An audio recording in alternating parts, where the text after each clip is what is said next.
התורה מלמדת אותנו שהדברים הגדולים באמת דורשים סבלנות ואמונה. תגובות מתוך פחד וקוצר רוח גורמות להפסדים הכבדים ביותר.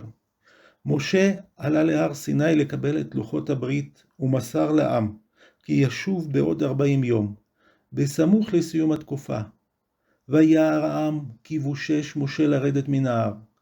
ויקהל העם אל הארון, ויאמרו אליו, קום עשה לנו אלוקים, אשר ילכו לפנינו. כי זה משה האיש אשר העלנו מארץ מצרים, לא ידענו מה היה לו. המילה בושש מתארת צפייה דרוכה שהפכה לחרדה. העם משליך את הרגש למשה, משה בושש. הקושי להמתין עוד רגע הוביל לחטא העגל, החטא שעם ישראל נושא בתוצאות שלו עד היום. בשל פזיזות ראובן הבכור מפסיד את המלכות ואת הכהונה.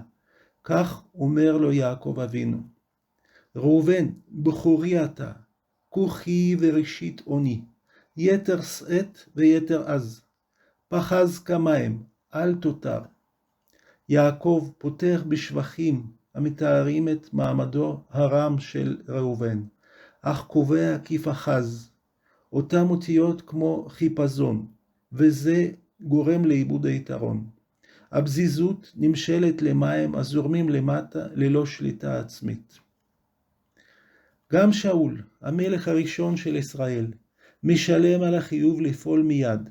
שמואל הנביא היה אמור להגיע תוך 7 ימים, להעלות עולות. כשהזמן דחק ושמואל מתעכב, שאול פעל מתוך לחץ, וכשהגיע שמואל הסביר. ואומר, עתה ירדו פלישתים אליי הגליל, ופני השם לא חיליתי, והתאפק ואעלה עולה. המילה והתאפק כאן היא אירונית. שאול טען שהתאפק, אך למעשה נשבר תחת הלחץ.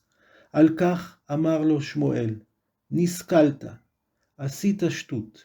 בגלל חוסר היכולת לחכות לרגע הנכון, נטלה ממנו המלוכה. התורה מלמדת כי החיוב לפעול מהר ראוי רק כשמדובר במצווה, כדי שהיצר לא יגרום לנו להחמיץ אותה. כך נאמר על קורבן הפסח.